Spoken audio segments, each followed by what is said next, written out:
Hello, BookTube. We're continuing on with my library tour. We're doing this East Wall, which is all history.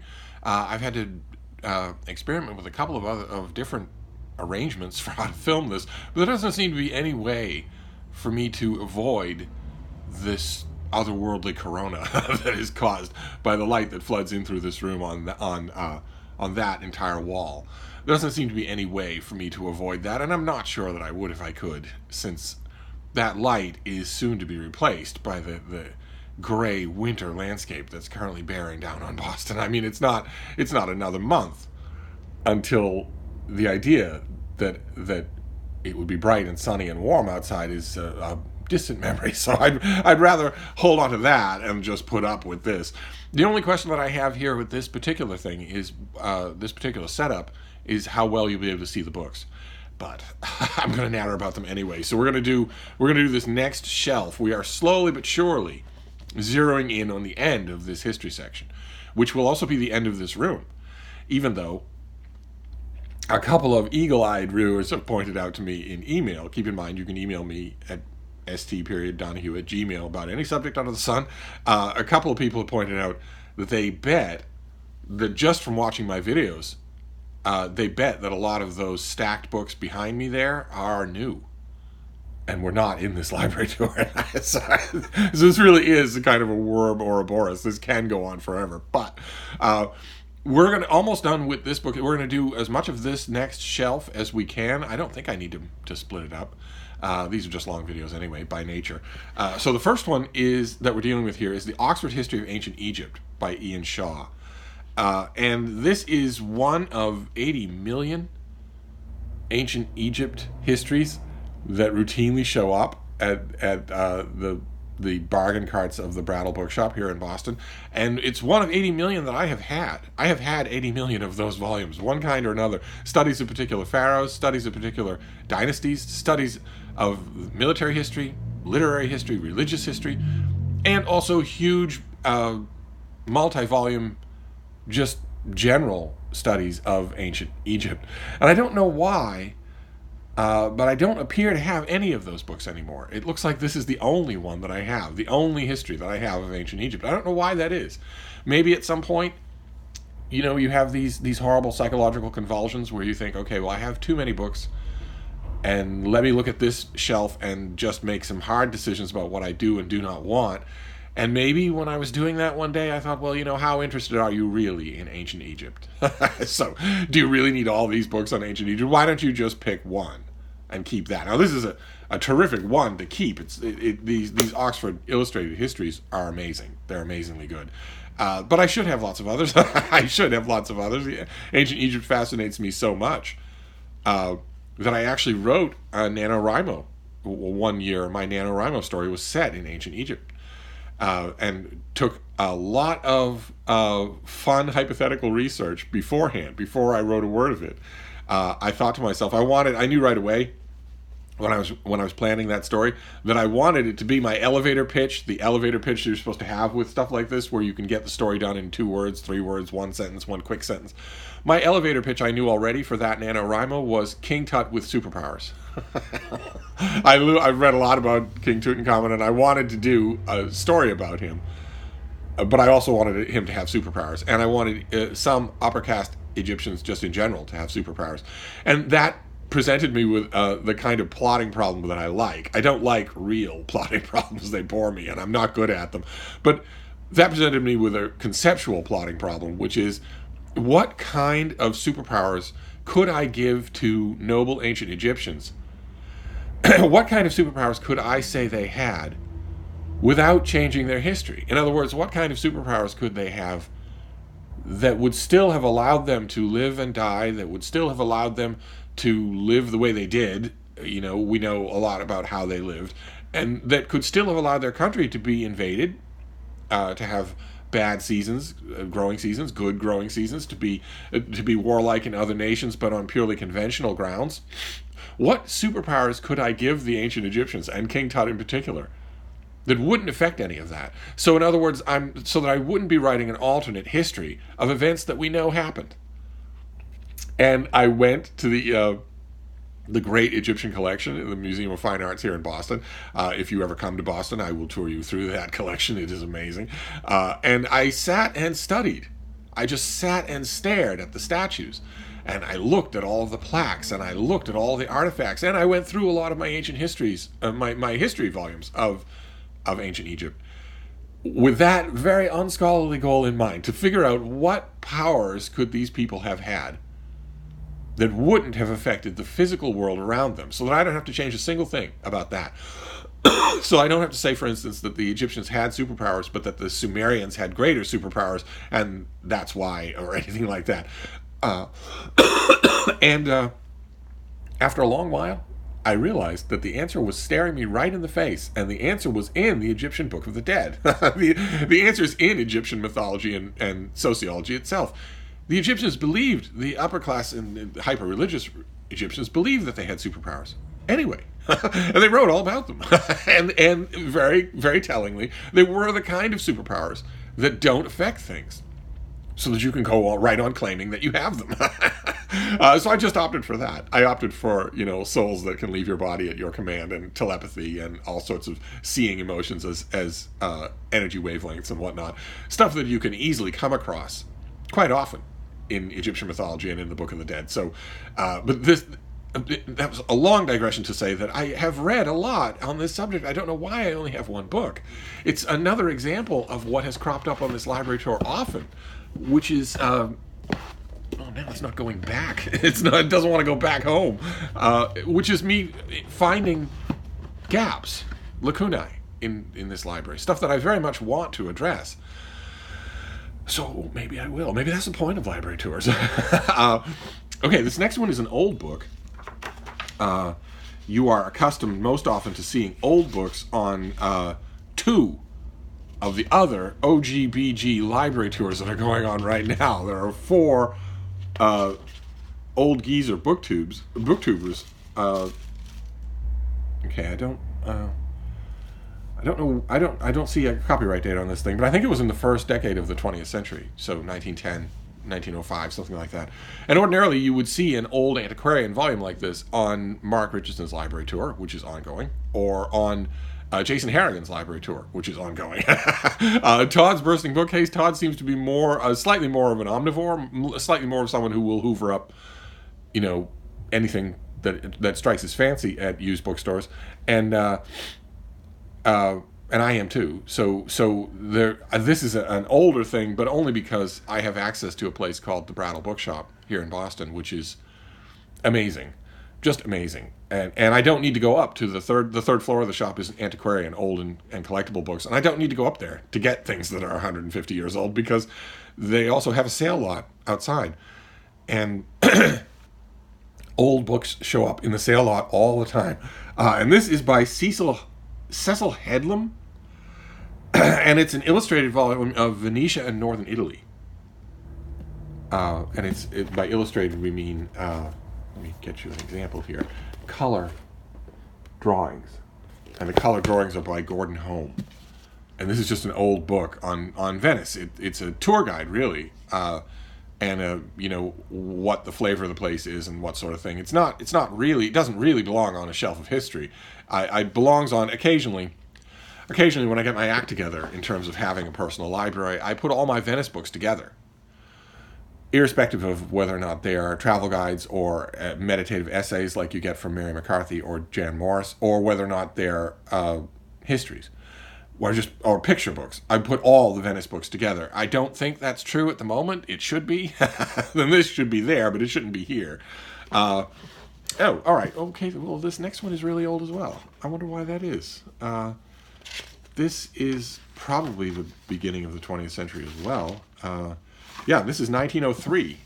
This is by Einstein, but not that Einstein. And this is the Italian Renaissance in England. An old book on the Italian Renaissance in England that I believe. This breaks things up. The ambassador, the courtier, the climber, the wife, the prince, the king, all that sort of stuff, and does a very simple job of describing this. The Italian Renaissance in England has had a much, much, much more detailed and scholarly view than this. This is more sort of a colorful overview. And I think the reason that I kept it, despite that fact, is because the previous owner annotated it. And boy, oh boy, did he annotate it. Look what he did. He didn't want to write too much in the book itself. There are some annotations in the book itself, but he also included stuff like that. Just on many, many pages, he included just added in disquisitions of his own that he taped onto the book. And when I was reading this, the first time that I was reading this, I was finding all of those fascinating. Just fascinating. It's an ongoing scholarly commentary that the original owner of this book makes with the book itself. And it really broke my heart that the original owner of this book didn't think that he would ever get rid of it. So he probably died. I mean, right? He probably died. He didn't think that he would ever pass this on. It was clearly for his own use, for his own benefit. So he doesn't identify himself. What I wouldn't give, I mean, you go through this thing and you get these there are pencil annotations written into the book, clearly, carefully in pencil, because he's clearly thinking, I should erase this if I want to resell the book. That's why I'm doing these in pencil and these in pen, because these aren't in the book. They're taped in there. And what I really wanted, what I would have given, was for a 2 or 3 page long taped in ink scroll there at the beginning of the book saying, "Hi, this is me. I am so-and-so. I am currently employed at such and such. I bought this book at such and such, and I have annotated it." But I wouldn't give if that were part of the annotations. Instead, I have no idea who this person is. I know a lot about him from his annotations. I know how well read he was from his annotations, but I don't know anything about him. I don't know the full story of this book. There's no plate or anything in it, so I don't know whoever owned it before me. I don't think I ever will. But I love it anyway. I love it even if it hadn't had notes, I would still... It just has something about the histories from then, even the simple histories from 130, 140 years ago, are just they're so well written that I would have kept it anyway. Okay. All right. This is another book on a subject that we have already seen. This is Benjamin Woolley. This is The King's Assassin. The secret plot to murder King James I. We saw a much bigger book than this just a little while ago. And that is George Villiers in all his glory, who is always suspect number one for killing his friend and benefactor, the king. And this is just more speculation along those lines. In fact, I think the other book, what was it called? The Murder of King James I, I think. A much bigger book than this. I think that is cited in this book quite often. This is just another account of that. Should be with that other book, or I should have only one of the two of them, or maybe neither, since I myself don't think James I was murdered. Maybe I don't need either of them. But at least they should be together. But anyway. Oh, okay. All right, okay, this is a big thing.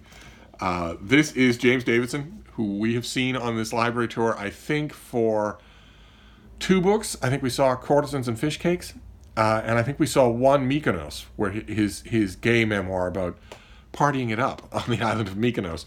And this is a much bigger thing. This is a big, serious work of history from Random House. This is The Greeks and Greek Love, a big book about homosexuality in Greece, and that received all the usual acidic brickbats, just assailing from all sides that this guy, whenever he does anything, he gets that kind of reaction. And this book did. In fact, I don't know if you can make it out, but my copy is full of clipped out hit job reviews. And yet I loved it. I loved the book.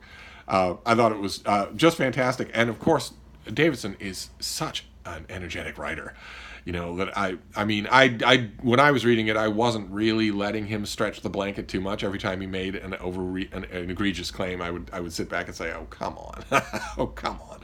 Do you have any source for that other than one pseudo-novelist from centuries after the period that you're describing? Do you have any evidence for that at all?" But I was willing to let a lot of that go, especially since I wasn't reviewing this book. I was willing to let a lot of that go because of how entertaining it was written. Although I don't think there's as much of that as the scholars, the various scholars and reviewers who've attacked this book would say. I don't think there's as much wrong with it. I think this author just gets people's hackles up. I've seen authors do that, and it doesn't often have anything to do with how consistently reliable they are. It's just something in their tone, I guess. I don't know. Okay, all right. Well, technically, this shouldn't be here either. Technically, this belongs elsewhere. I don't know where, but this is a great book. It's edited by Mark Ford, and it's called London: A History in Verse. Great big thing from the Belknap Press. Yeah, the Belknap Press is Harvard University Press, and this is just what it says. It's the author going through English verse for 1,000 years. And winnowing out the stuff that talks about the character, the nature, the specifics of London in its time, and just carrying you through from ye olden days all the way to the present day. That way. So just so you know, that's what this is. This isn't Mark Ford writing a history of London in verse. This isn't anybody writing a history, any one person writing a history of London in verse. And most of the poets who are quoted in here weren't in any way attempting to do history.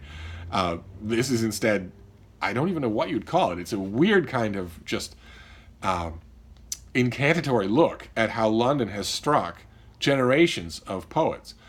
I loved it. I sang its praises when I reviewed it. But it doesn't really belong here. I guess maybe in a way it does, but it seems odd. I mean, one of the side effects of all of this library tour business is to go over your library. At least for me, is to study the library and see what is good and what isn't, what belongs here and what doesn't. Oh God. All right. Well, we're jumping now. We're jumping to it looks like a block of American history. The first one here being Clark Clifford's book, Counsel to the President, which is really Dick Holbrook's book. I mean, Clark Clifford was a lawyer to Harry Truman. He was a lawyer to John F. Kennedy. He was a Secretary of Defense, I think, Secretary of Defense for Lyndon Johnson during the Vietnam War. So he had a ringside seat at presidential power for a long time. And even the years when he wasn't right there in the center of things, when he wasn't in power, he still knew everybody, took every phone call and had every phone call of his taken. And so this is one of those big gray eminence memoirs from American political history that's actually valuable. It's actually worth having and reading and rereading. And the reason that it is rereadable is because Dick Holbrook wrote it. I mean, you have Clark Clifford with help from Richard Holbrook on the cover here, but Clark Clifford, he was a wonderful raconteur, a person, let's just say, a person who was fairly at ease with the sizable amount of evil in his own soul. let's just put it that way, which is not true of a lot of the men that he advised. But writing prose like the kind that's in this book was beyond him. It may be for a page or two, but he wouldn't have bothered to do it for 800 pages. That was Holbrook that did that, and it turned out to be a match made in heaven. This is one of those diplomatic memoirs that I go back to, that I just love. Okay, all right. This is not quite another one of those. This is also co-written. This is by James Baker, and it's co-written by Thomas DeFrank, and Thomas DeFrank did a lot of the writing, but not all of it, and maybe not as much of it as I would have hoped. This is The Politics of Diplomacy. And as I've often commented, this could easily be called The Diplomacy of Politics. And it's Jim Baker was, again, like Clark Clifford, he was right at the heart of key seminal events for decades in Washington. It's possible for old spooks like him to technically leave office and still stay right near the levers of power and be at everybody's beck and call to help and to advise. And that was definitely true with him for a long time, a lot longer time than just his time in office. And this book is about just a pivotal handful of years when a whole bunch of things changed in the world, including the breakup of the Soviet Union. Oh God. It's, a little bit drier than Counsel to the President, definitely, but still very much worth reading. Still very much one of the records of the time that so many of the records of the time are so lawyer vetted and so anodyne that they're not worth reading even once, much less studying or using in any way. They're not enjoyable at all. So political books, big, everybody gets a book deal. So it's an unavoidable feature of the landscape, but big fat political books like that are also good are rare enough so that I just love them when they come out. I'm always eager to see the next ones. They get thinner, of course, because the reading attention spans ain't what they used to be. But they also get, I think, a little weaker generationally as they go along. I shudder to think what political memoirs will come out of this particular era. We shall see. We shall see. There, for instance, President Obama has not written his memoir about his 2 terms in office and is rumored to be working on it. There is no possibility that his book or any other book in the world, God himself, could come down, sit at my work table, take out a pen and a piece of paper and start writing, and even the book that came out of that would not be worth the amount of money that Barack Obama has purportedly been paid for his book. But still, it will be of interest unless it's sanded down and lawyered up. I hope that isn't true. It would be especially heartbreaking in Obama's case because he can write like crazy. He's a really, really gifted writer. That is not true of most. It's not true of Jim Baker. It isn't true of Clark Clifford. It isn't true of a lot of people that we're going to see or have seen in the biography section, but it's true of Obama. There are numerous anecdotes of him coming to the conference of his speechwriters when they had a big speech of his. They'd been working all morning on drafts of the speech. They finally have a draft that's ready.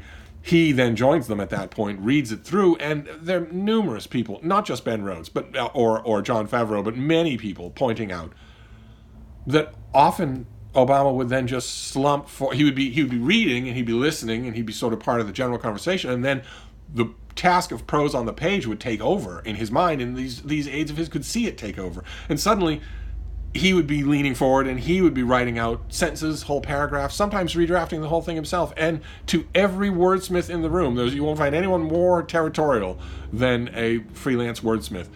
And to the estimation of everyone in the room, his job was better, simpler, more effective, sometimes, often more elegant. So if his memoir is boring, that's going to be a shame. That's going to be a real shame. But, I'm hoping that it isn't. In a case like George W. Bush, a decision points had to be anodyne. It absolutely had to be because there were live legal factors involved and lots of active, visceral hatred. So Bush, of course, isn't capable of writing a memoir, but he couldn't even hire someone who was. Not for him, getting Edmund Morris on the phone or anything like that. He couldn't even hire someone who was. Instead, the product that came out of his book deal had to be a completely unmemorable thing. It had to be. The book deal was on the table. There was money, so you can't just ignore it. But you also can't write a real book. You can't write anything real if you're in his position. And I have to think the same thing will be true of Donald Trump. I mean, again, he can't write a book. He can't write or read English without extensive coaching and phonetic spelling. But he could certainly commission someone, even if he happens to be in jail. Even if he's in prison or under federal indictment, he could still commission someone to write his memoir of his time in office. But it's gonna be surrounded on all sides by active legal battles, so it won't be able to say or do anything. It won't be able to be anything. So anyway, the reason we're on to another big American tome. This is by Hedrick Smith, who some of you will know because he wrote a book a long time. Some of you of a certain age will know. My fellow members of the OGBG, the Old Geezers book group, will know that he wrote a book called The Russians that was a huge bestseller in an attempt to explain America's foremost adversary to the general American reading public. I think it was a Book of the Month Club, the History Book Club. It was on book group discussions everywhere. It was a huge runaway hit, so giving sort of a tour of the Russian mind frame, of the Russian world. And he also wrote a big book. He wrote a huge book about power politics in Washington called The Power Game, How Washington Works. And this is all about, you can see some of the people on the cover. There's Jimmy Carter. Any of you know who that is? Can you tell me? Huh? His first name is George. Anybody? Bueller? There's Henry Kissinger, of course, JFK. That's Ronald Reagan, of course, yelling at someone on the phone. And that white-haired guy in the background is Tip O'Neill, who American political junkies of a certain age will know, but young people won't. And that sort of gives you a spectrum of the time frame covered by this book, and it's huge and it's very, very good. And it's all about how the sausages are made. It's all about how deals are made and broken, how words are given and then broken in Washington at the height of the power game. And it makes, I reread it in 2016. I wonder why. And it makes for heartbreaking reading, inadvertently heartbreaking reading, because on every page of this book, you will encounter scoundrels, yes, and trimmers, and people who just want to stay in office and who will take any measures to do that. But also on every page of this book, you will encounter true believers, real people, intellectuals, honest men and women. On every page of this book, you will encounter them. And that wouldn't be true today. If you wrote a Power Game 2019, that would not be true. You would go a long way, long desert stretches of such a book, especially if it was this long, without encountering any honest people of either party, either persuasion, in or out of power.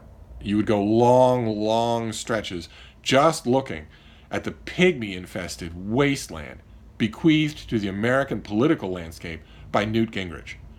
That's all you would see in such a book in 2019. So that made this extra heartbreaking. But I also like it because, the reason I kept it, I have plenty of heartbreaking books. The reason I kept this one is because I think it's a theme that you might have noticed in this long library tour if you've had absolutely nothing better to do, which is that I have made a sort of informal study of the Reagan administration, of Reagan's 2 terms in office, and he features prominently in that book. Okay, looks like the American history is now abruptly ending, and also history just in general is abruptly ending. This should not be here. This is Jacques Barzun, an author who I sometimes like, mostly find him insufferable. But this is a wonderful book of his called A Stroll with William James, where it's, I guess it's an intellectual biography. It isn't a strict biography. There are large chunks of William James's life that Barzun is not interested in and just doesn't deal with. But there are much larger chunks that he writes just wonderfully about William James, the more interesting of the James brothers, in my opinion. I don't know what this is doing here. It obviously belongs in the biography section, so we will set it aside. It's not history. It perforce is now, but it's biography. It's a strange biography, but I have plenty of strange biographies over in the biography section. Fantastic. Oh, great. This is from a few years ago. I have a pub sheet on this. What is the date on this thing? Actually, I don't know, and I don't know how quickly I'll be able. No, I won't be able to find it quickly. I guess I could look at the book, couldn't I? I always forget that. 2015. I'm such a book reviewer's reflex that the only way I'm going to learn about the book at all is if I find it in the pub sheet when it's actually in the publication data on the book. This is Stacy Schiff. This is The Witches, her book about the Salem witch trials and the Salem witch craze that afflicted the whole area. And it is beautiful. God almighty. This is the author of a biography of Cleopatra. And before the Cleopatra book came out, when I had only heard about it, I hadn't had an advance copy yet, my first reaction was, oh, come on. So many people in the ancient world who haven't had a full-dress biography in so long, and you're going to pick Cleopatra? What is there you could possibly say about Cleopatra? How can you possibly be interesting for even 10 pages, let alone 300, on a figure who has been so extensively written about? And then I got the book, and it blew me away. It blew everyone away who read it. It's incredible, absolutely incredible. And it taught me, you would think, a permanent lesson. It set me back on my heels and said, okay, this is a perfect reminder that it's not the subject, it's the execution. That is all that matters, is the execution. And yet, only a few years later, when I heard word that this was her next book, I had the exact same hidebound reaction. I thought, oh, come on. The Salem witch trials have been written about to death. There is no reason to write another book on that subject. What can you possibly have to say? How can you last more than 10 pages, let alone 300 pages? And once again, the book is incredible, just incredible. So I'm hoping that the next time she announces that a big history book of hers is announced, I will restrain that reaction. It is obviously wrong. I will read anything this author writes. And this is amazing. Just amazing. For all the great books that have been written on the Salem witch trials, this is still amazing. Okay, all right. This is another book on an oft-covered subject. This is 1066. This is The Year of the Three Battles. This is a Pimlico paperback. I love my Pimlico paperbacks. And this is by Frank McGlynn, who is, I think, a great biographer. And here he does multiple biographies, yes, of all three of the major men involved. But also great military history. This is just a fantastic book on 1066, on the Norman Conquest, and also the Viking attempt to conquer England at the same time, and the people that were involved. I don't think that McGlynn can do any wrong. I have almost everything that he's written in one form or another. But this I just loved. And, I've had many books on 1066. I've read tons of books on them. And the only one that's in this collection is David Howarth's book, which is even thinner than this. This is not a very thick book. I love them both. They're just very different. Okay, this one is not a Pimlico paperback. That's odd. This is John Morris's The Age of Arthur. Look at that, an old rutted Roman road. Isn't that great? What a great cover. I got that as opposed to, I believe the American cover for this book is uninterrupted black. American cover design. Now, this is a big, thick book about Roman Britain and the end of Roman Britain, and just tremendously enjoyable. It's meant to be, when it came out, and this came out in the 60s, I believe. Mark Richardson would probably know better. 1973. This came out in 1973 and represented sort of a popular summary of the current archaeological state of affairs at the time. Those archaeological states of affairs have moved on enormously since here. So the only reason you would have this book is for the enjoyment of the author's prose. Not inconsiderable. That's the reason that I have it, and that's also the reason. That's the reason I have it. And that's the reason why I have no subsequent books on Arthur's Britain, on that whole Roman Britain era, that whole time. I have a couple of military histories of the Roman evacuation of Britain, but I don't have any other studies of it because this one is fine by me. I mean, I will take, as usual with all these books, I will take the research with a grain of salt. If I can still read a book from 1903 on a subject, then I'm okay reading John Morris on the subject. Okay, all right, we're ending up with a bit of a theme. Themes are rare, even in history. This is Roy Hattersley's books on the Edwardians. A very simple kind of Lytton Strachey type overview of prominent people in my beloved Edwardian era. Very prominent rich people, royal people, semi-royal people, authors, that sort of thing. I love this kind of survey anyway. I even love it when A.N. Wilson does it. and I especially love it when it's about the Edwardian era, which I love. I think it's just such a fascinating decade that I just love it. And that explains why I have these next two books. Although another explanation is that they are Pimlico trade paperbacks, and I love Pimlico trade paperbacks. This is Piers Brendan.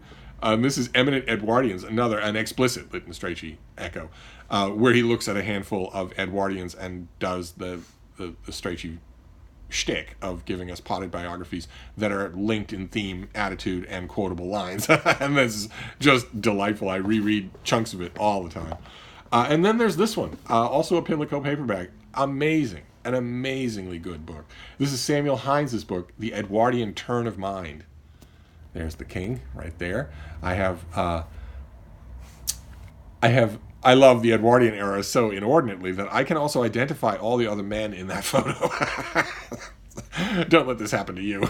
But this is a much bigger, much more substantial book on analyzing, not just describing, not just giving a history of the Edwardian era, but analyzing what it is and what separated it, what was going on in the Edwardian era that made it an era in the first place.